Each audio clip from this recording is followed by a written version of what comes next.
Hi, welcome to my channel. என்னோடய செண்பக பூச்செடி பாருங்கள். நான் லாஸ்ட் வீடியோவில் சொன்னேன்ல, நிறைய மொட்டுக்கள் வச்சுருக்குன்னு சொல்லிட்டு. அதில் நேற்றும் 2 பூ பூத்துச்சு, அதுக்கு முன்னாடி நாளும் 2 பூ பூத்துச்சு. இன்றைக்கும் நிறைய பூத்துருக்கு. இங்கே பாருங்கள், ஒரு பூ அழகாக ஃபுல்லாக விரிஞ்சிருக்கு.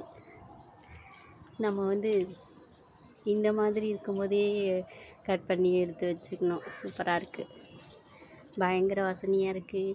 அப்புறம் இங்கே பாருங்கள், கீழே ஒரு பூ பூத்துருக்கு, பார்க்கவே சூப்பராக இருக்குது. மாடி எல்லாம் இதோட வாசனை தான் இருக்குது.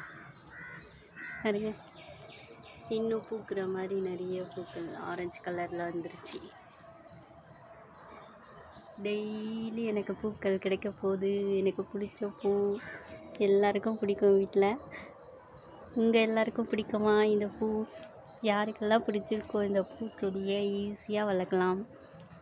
அப்போ தான் இதை வெளியில் இடம் இருக்கிறவங்க மட்டும் வளர்க்குற மாதிரி இருந்துச்சு. மரமாக வளர்ந்துட்டு இருந்தது. இப்போ எல்லாம் செடியாக கிடைக்குது எல்லா கலர்ஸ்லேயும்.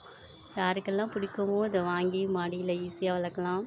மெயின்டெனன்ஸும் ரொம்ப ஒன்றும் பெருசாக இல்லை, ஈஸியாக வளர்க்கலாம்.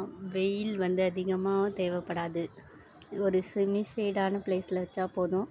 தண்ணியும் கம்மியாக தான் கொடுக்கணும் இதுக்கு. மற்றபடி மாதத்துக்கு ஒரு டைம் ஏதாவது உரம் கொடுத்துட்டே இருக்கணும். அப்புறம் நல்ல பூக்கள் கொடுக்குது. இது வாங்கி இந்த 2 மாதத்துக்கு மேலே ஆகுது. இப்போ தான் பூக்கள் வச்சுருக்கு. ஃபஸ்ட்டு 3 பூ பூத்துது. இப்போ நிறைய மொட்டுக்கள், செடி ஃபுல்லாக மொட்டாகவே இருக்குது. ஓகே, எனக்கு பிடிச்சிருக்கு. உங்களுக்கு பிடிச்சிருக்கான்னு கமெண்ட்ஸில் சொல்லுங்கள். Happy gardening.